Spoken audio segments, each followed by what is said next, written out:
तो भगवान जो है भक्त के बस में, अगर हम चाहें तो हम अपने गुरु का दर्शन जरूर कर सकते हैं, लेकिन हमारे मन से खुद ही गुरु निकल चुका है। कितनी याद करते हैं, कौन रोता है वो गुरु के लिए, कौन रोता है प्रेमियों? जब कभी ऐसे बात प्रसंग आ जाता है तो लोग रो लेते हैं, लेकिन अगर अपने घर का बच्चा कहीं चला गया हो और इतना समय हो जाए तो प्रेमियों रो रो के आंखें फूट जाएंगी। बहुत माताएं मैंने कहती हूँ, बहन जी बेटा खत्म हो गया, रो रो के आंखें फूट गई, लेकिन उस परमात्मा के लिए कोई नहीं रोया। प्रेमियों अगर आज उसके लिए रोते तो वो परमात्मा मुझसे कहीं दूर थोड़ी चला गया है। जिसको जिसको परमात्मा से प्रेम हुआ परमात्मा मिला। मीरा को प्रेम हुआ तो परमात्मा मिला, सूरदास को प्रेम हुआ तो परमात्मा मिला। सूरदास जा रहे थे एक बार प्रेमियों, कथा भागवत सत्संग चल रहा था, तो कहने लगे हम जल्दी निकल के जाएंगे जिससे हमारा वहां छूटे नहीं, समय से पहले पहुंचे। अब प्रेमियों भगवान की याद करते करते करते करते जा रहे थे, आंखों से दिख रहा नहीं था, सामने एक कुआं आ गया, अब जाके कुआं में गिर पड़े। अब उनको गिरने की चिंता नहीं, अब वो क्या कह रहे हैं कि हमारी कथा छूट जाएगी, सत्संग छूट जाएगा। अब भगवान को वहां से सत्संग स्थल से गुरु को आना पड़ा और कहने लगे, आवाज दी उसने कुआं में, तो कहने लगे मैं गिर गया, मेरी कथा और सत्संग छूट जाएगा।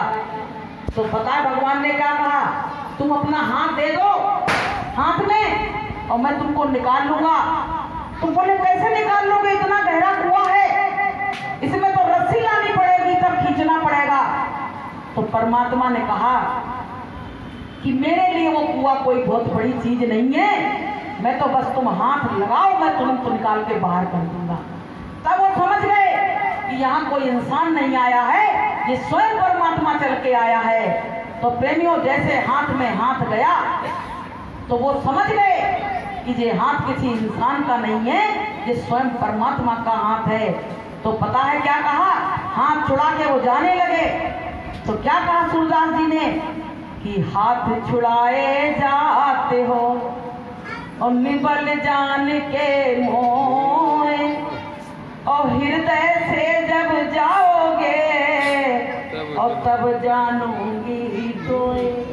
मैं तब जानूंगा जब तुम मेरे हृदय से चले जाओगे, मेरा हाथ छुड़ाने से क्या होता है। और प्रेमियों तब भगवान समझ गए कि ये छोटा मोटा भक्त नहीं है, ये तो बिल्कुल परमात्मा में लौलीन है। तो ऐसे ही प्रेमियों हम लोग भी, गुरु महाराज हमसे अदृश्य हुए, दूर हुए, तो हमारे मन में कितना मालिक के लिए भाव आया, कुछ नहीं आया। अगर आया होता प्रेमियों तो जैसे सूरदास ने पहचान लिया, ऐसे प्रेमियों हम भी पहचान लेते और वो गुरु को दोबारा से हमको दर्शन देना ही पड़ता, इतना मजबूर हो जाता गुरु कि उनको आना ही पड़ता। तो प्रेमियों हम अपने मालिक के लिए कुछ भी नहीं कर रहे, कुछ भी नहीं कर रहे हैं, रुपए में 4 आना भी काम नहीं कर रहे हैं। और गुरु चाहता है, देखो ये लीला जो खेली गई, आपको हम बताएं, ये इसीलिए खेली गई क्योंकि हमने गुरु की कीमत नहीं समझी, गुरु को मनुष्य समझा। ये लीला इसीलिए खेली गई कि जब हम अदृश्य हो जाएंगे, दूर हो जाएंगे, तो कम से कम बच्चे मेरी परवाह तो करेंगे, मेरी याद तो करेंगे। तो वो वक्त चल रहा है प्रेमियों, गुरु महाराज का वो मिलने का वक्त अब आ गया है प्रेमियों, दूर नहीं है वो वक्त। ये मत समझो कि बहुत दिन है, अभी तो कुछ होने वाला नहीं है। अब गुरु के आगमन की तैयारी करो, गुरु के आगमन की तैयारी ही हमको गुरु तक लाके पहुंचा देगी। एक क्या हुआ, जैसे हम लोग दिन भर गुरु गुरु करते रहते हैं तो घर परिवार वाले नहीं माने ना, तो कहते रहे तुम्हारा गुरु क्या कर लेगा। तो एक ऐसी बुजुर्ग महिला थी, अब वो गुरु गुरु करती रहती थी, तो एक बार प्रेमियों बीमार हो गई, तो घर वालों ने कहा अब बुला लो गुरु को अपने, अब तुम्हारा गुरु साथ दे दे तब जाने। तो प्रेमियों उसको घर से बाहर निकाल दिया, और ध्यान से सुनो माताओं बहनों, उसको घर से बाहर निकाल दिया और वो घर के बाहर बैठी रोती रही। अब प्रेमियों रात हो गई, वहीं रोती रही बैठी बैठी। तो गुरु महाराज आए, उसके गुरु आए, अरे बच्ची रात में यहाँ क्यों बैठी है, कहने लगी गुरु महाराज, हमारे घर वालों ने इतने ताने दिए तुम्हारे प्रति कि मुझको बर्दाश्त नहीं हुआ और मैं रात में ही घर से बाहर निकल के आ गई, क्योंकि अगर मेरी बुराई करते, मेरी निंदा करते तो मैं सुन लेती, लेकिन गुरु महाराज आपकी बुराई कर रहे हैं, मुझसे बर्दाश्त नहीं हुई और मैं घर से बाहर, मुझको निकाल दिया, मैं नहीं बैठी। तो गुरु महाराज ने उसका हाथ पकड़ा और गुरु महाराज ने कहा कि बच्ची, ऐसे भक्तों की मुझको जरूरत है जो विपत्ति में भी गुरु को नहीं भूले और मेरा ही गुणगान करते रहे, इसलिए हमें ऐसे भक्तों की जरूरत है। तो प्रेमियों, अब बताइए, वहाँ कोई गुरु नहीं था, वहाँ भक्त बैठा था, रो रहा था और गुरु ने पुकार सुनी तो गुरु आके उसके हाथ को पकड़ लिया और गुरु ने उसको अपने कलेजे से लगा लिया।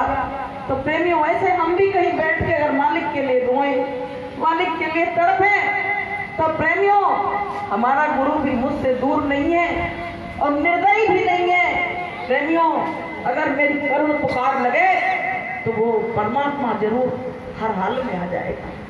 तो प्रेमी भाई बहनों, हमारे गुरु ने हमसे कुछ बताया नहीं, कुछ कहा भी नहीं। बहुत लोग कहते हैं जैसे घर का व्यक्ति कोई जाने लगता है,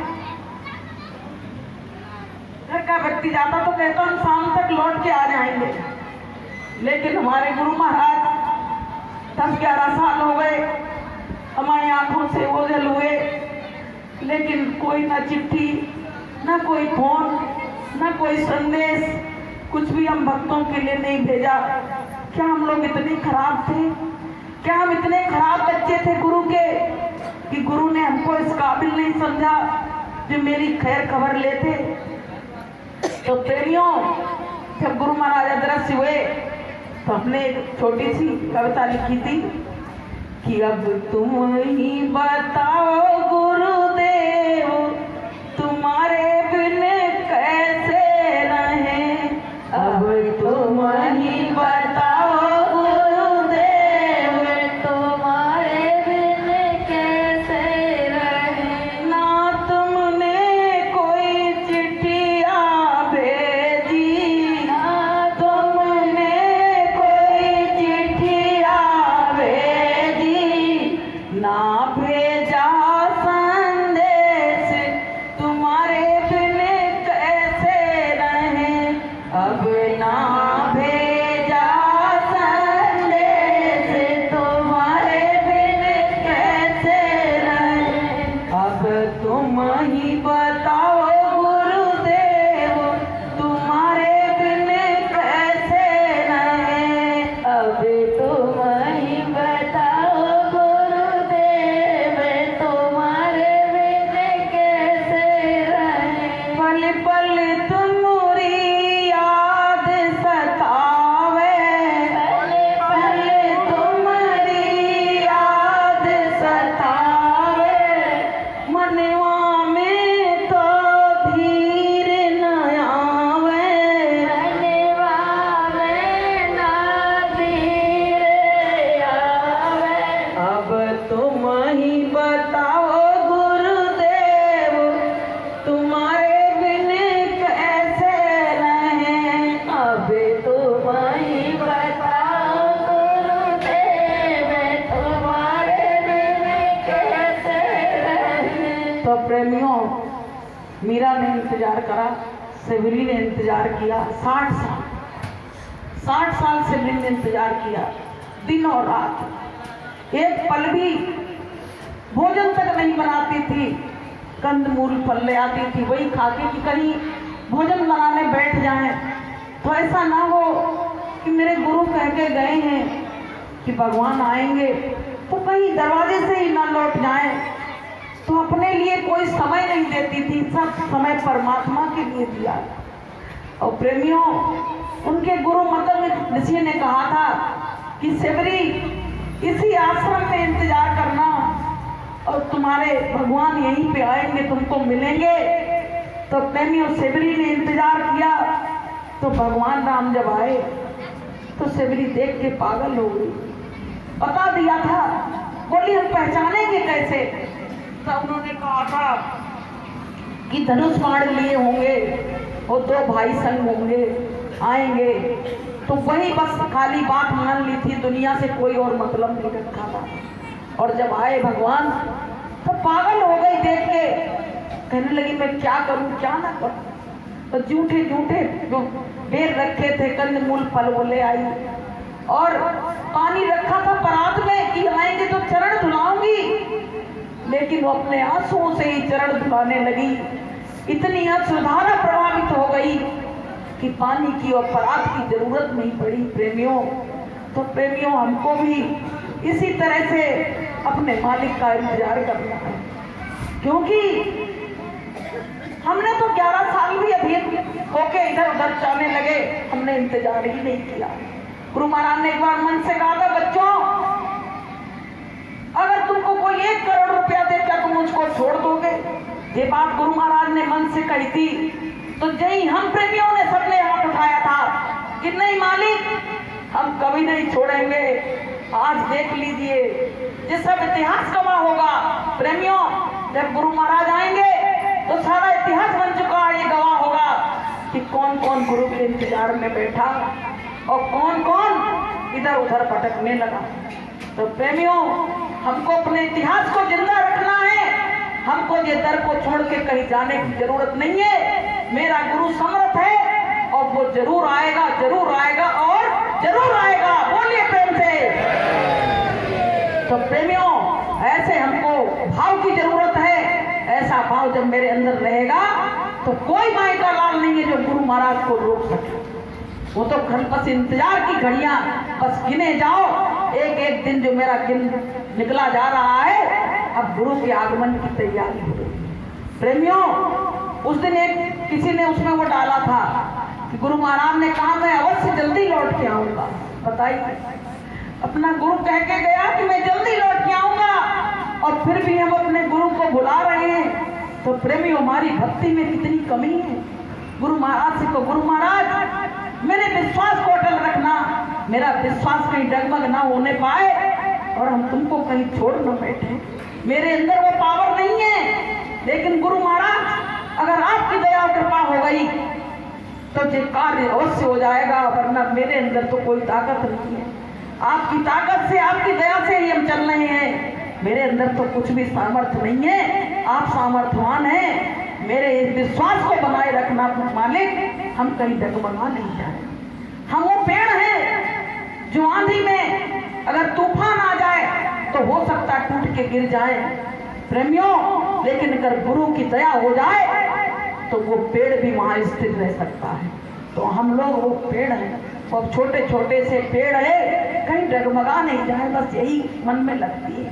तो प्रेमियों, गुरु का बिछड़ना, जिन जिन जीवों को बुरा लग रहा है उनको गुरु जरूर दर्शन देंगे, ऐसी बात नहीं है।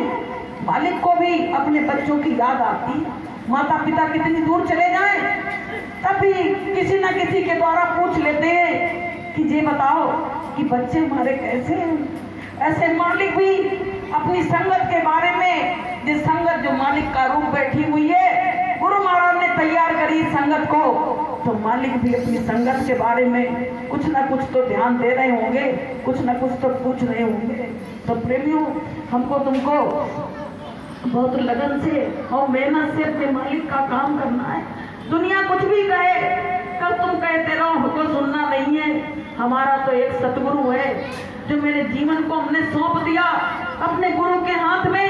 हमने कहा गुरु महाराज, अब तो हमारा तो कुछ है ही नहीं, सब कुछ हमने तन को, मन को, धन को आपको सौंप दिया। अब तुम्हारे हाथ में ही जीवन की डोर बंध गई, अब तो हमारे पास कुछ नहीं है। जब सब कुछ गुरु को दे दिया तो प्रेमियों, गुरु पे विश्वास करना चाहिए कि नहीं करना चाहिए, कि गुरु को छोड़ देना चाहिए? तो प्रेमियों, कभी भूल के मत छोड़ना। गुरु ने कहा था, बच्चा मैंने पकड़ा है और मैं ही तुमको पार करूंगा और कोई पार नहीं कर सकता है। बोलिए प्रेम से। तो प्रेमियों, किसी का भरोसा मत करो, अपना गुरु है। ये नकली चेहरा जितने हैं सब छिप जाएंगे और असली तो असली ही रहेगा, ये हमेशा ध्यान रखना। तो प्रेमियों, गुरु के आगमन की तैयारी करो कि सबरी सवारे रास्ता आएंगे।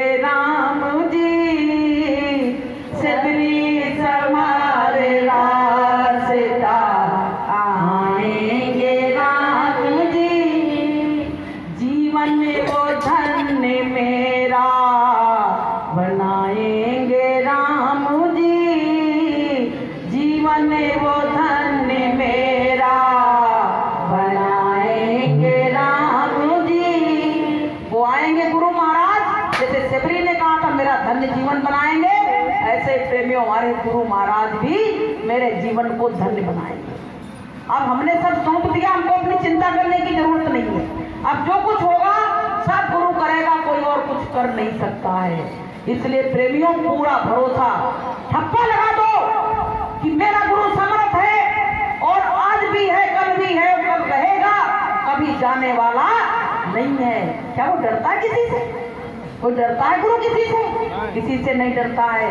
प्रेमियों तो समय ने ऐसा मोड़ लिया जो ऐसा काम हुआ, लेकिन मालिक जरूर आएंगे, जरूर आएंगे, जरूर आएंगे। जिससे भी बात करो पूरी तरह बात करो, गपट सपट की बात नहीं करने की जरूरत है। लोग कहते रहते जिंदा वाले, हम कहते जो यूं कहता है जिंदा मुर्दा, वो तो बहुत ही बेकार आदमी है। क्योंकि गुरु कोई जिंदा मुर्दा की चीज है। वो तो कहते नहीं है कि शब्द स्वरूपी संग है और कभी न रहते दूर, और धीरज रखिए चित्त में तो बरसेगा सतनूर। धीरज चित्त में रखो, परमात्मा को सुबह शाम साधन भजन करो। और गुरु महाराज ने जो बताई रैली के बारे में, तो थोड़ा उनका भी जो जितना बनता जाए वो भी करते जाओ, जितना समय निकले, और अपने समय को बिल्कुल मालिक के काम में लगाओ। क्योंकि ये शरीर बिल्कुल बेकार है, ये इसमें एक रोग लग गया तो तुम साधन भजन रैली कुछ भी नहीं कर पाओगे। ये हमेशा ध्यान रखना। अभी शरीर अच्छा है तो इसमें जोड़ जोड़ के काम कर लो, और जब बिस्तर पे गिर जाएगा तो इसका कोई भी ऐसा व्यक्ति नहीं जो तुमको लाके यहाँ सत्संग में बैठाल दे। इतने आजकल सपूत नहीं है घर में जो तुमको बार बार सत्संग में लाके बैठाल दे। तो प्रेमियों, हमको तुमको अपने मालिक का इंतजार करना है और इसी तरह से लगन से, मेहनत से अपने मालिक के काम में लगे रहना है। और प्रेमियों,